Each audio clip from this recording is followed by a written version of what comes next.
Blake Lively lost, period.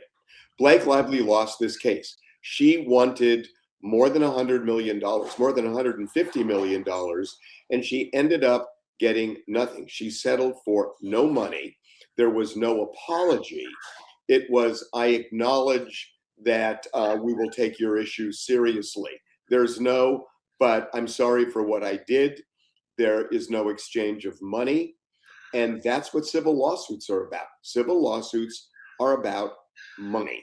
And that's it. Now you could say, well, they're also about abdication and, or rather just, somebody kind of acknowledging that, you did me dirty. He never said he did her dirty in the settlement.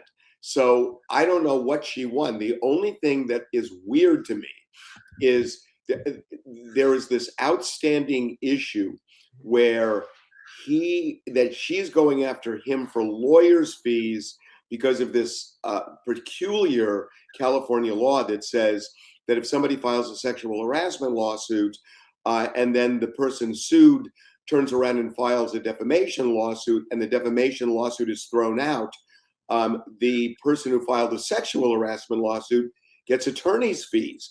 Well, it's true that Justin Baldoni's defamation lawsuit got thrown out, but her sexual harassment lawsuit got thrown out too.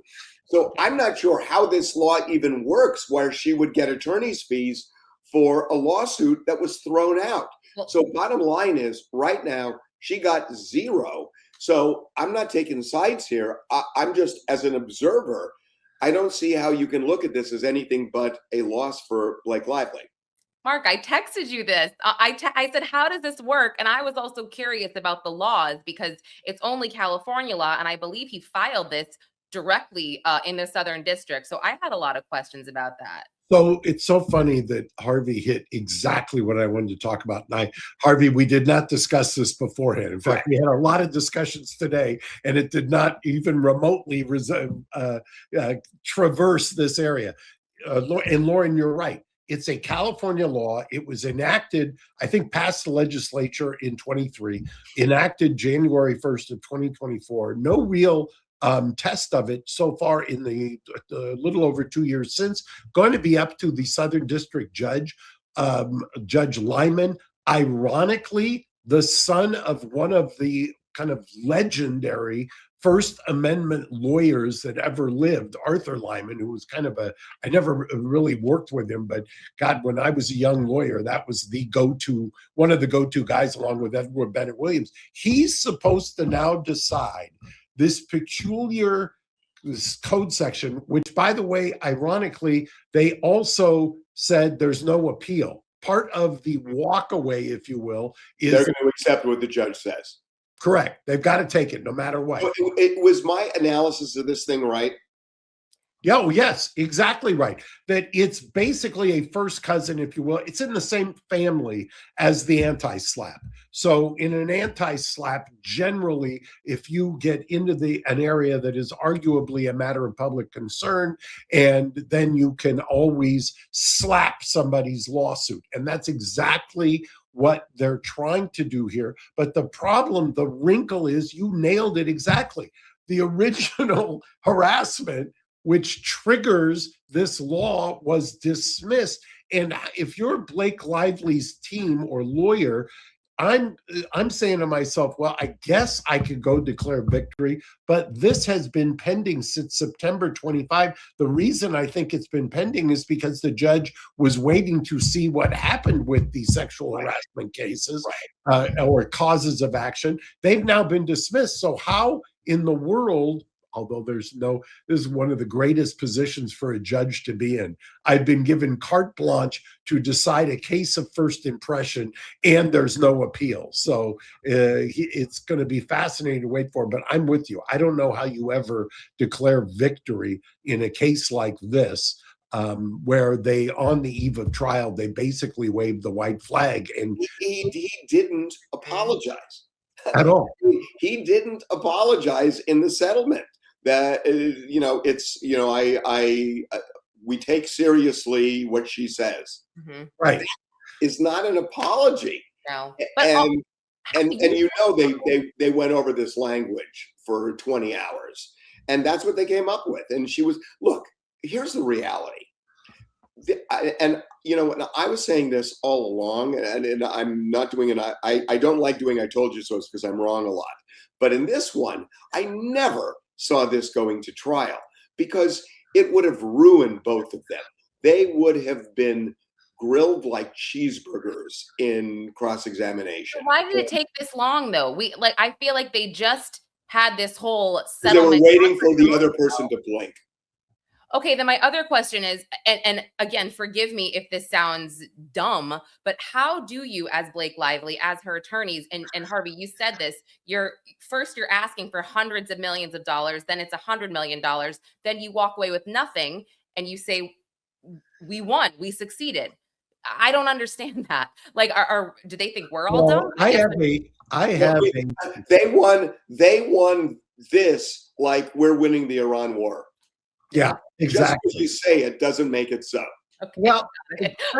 the cynic in me says Lively had, I think, upwards of 5 law firms that I was counting on the docket.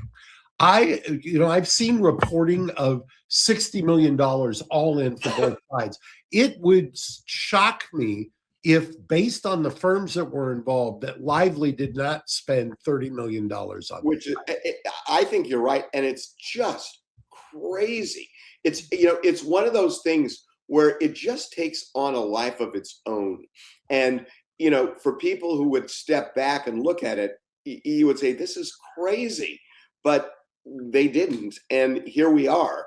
So I have no idea how the judge is going to rule on this, and the judge also has a lot of discretion about how much money, even if she's entitled to lawyers' fees, if the judge feels that, how much is she entitled to? All of it? Everything that she did? I don't think so. I think they're going to start separating it. And look, if she gets anything, if you get attorney's fees, but you get no compensatory damages, no punitive damages, you lost your case. I mean, that's simple. And the other, there's always, and this is what's so kind of frustrating, if you will, there are insurance companies undoubtedly that are involved. There are insurance companies who have probably paid money under a reservation of rights, which means they say, we're going to defend you because it's our duty to defend you, especially if it's a California insured. And then there's going to be, because of the reservation of rights and because this was settled, if the reports are accurate, at a private mediation right on the over the weekend, so to speak, that the insurance companies probably also, part of the settlement agreement is going to be they've carved out who owes what and who has to pay what and who indemnifies who. Even if there was an attorney's fees award, I'm not so sure that's ever going to come out of Justin Baldoni's pocket.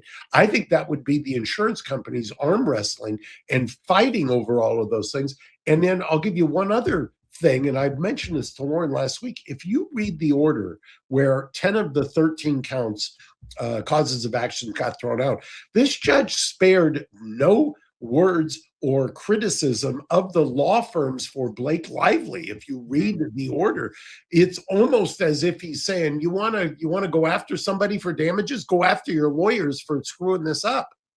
Mm-hmm. Yeah, I mean, that well could be what he was telegraphing. But I got to say, when you look at this from start to finish, I just don't know what motivated all of it. Because if you kind of play it out and realize that there are going to be there are going to be interrogatories, and you're going to have to submit documents, and Taylor Swift's going to get involved, and your husband's going to get involved in this too, and he's not going to look good, and your relationship with Taylor's not going to look good, and if your relationship with Taylor blows up, you become an enemy to a lot of people because of Taylor Swift's popularity, and on and on and on and on. And this lawsuit never made sense to me from the beginning. What motivated it? I mean, look, she may have legitimate grievances, but a lawsuit's not always the way to air those grievances. And I just think that from the beginning, this thing was a disaster for Well, her. I remember exactly how this all played out. I mean, it was one thing after another where she didn't take the central theme of domestic violence seriously in certain interviews, and then she was kind of, she was harassed for that online, and then a video circulated of her being rude to that Swedish reporter saying, "Oh, I like your little bump." It wasn't a good look. She felt the need to come out and explain this, and in my opinion, I've said this before, I would have forgotten all about that bad publicity. Honestly, I would have forgotten in 2 months when the media cycle moved on. But no, someone in her camp was advising her to do this, and I want to know who that person was.